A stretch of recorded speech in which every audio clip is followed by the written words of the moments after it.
అలాగే శుక్రవారం పూట ముఖానికి పసుపు రాసుకుంటే ధనలక్ష్మి ఇంట్లో ఆనంద తాండవం చేస్తుంది.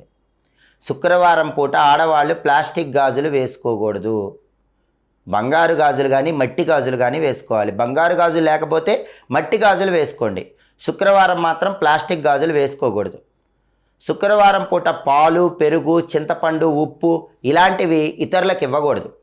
ఆడవాళ్ళు వీటిని ఇస్తే లక్ష్మీ కటాక్షం తగ్గిపోతుంది. అదేవిధంగా శుక్రవారం ఎవరైనా మీకు పువ్వులు కానీ గాజులు కానీ ఇస్తే వద్దనకుండా తీసుకోవాలి.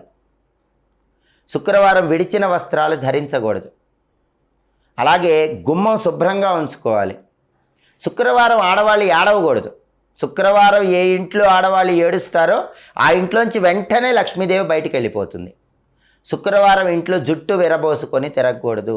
అసలు ఎప్పుడు కూడా ఆడవాళ్ళు జుట్టు విరబోసుకొని తిరగకూడదు. కానీ శుక్రవారం జుట్టు విరబోసుకొని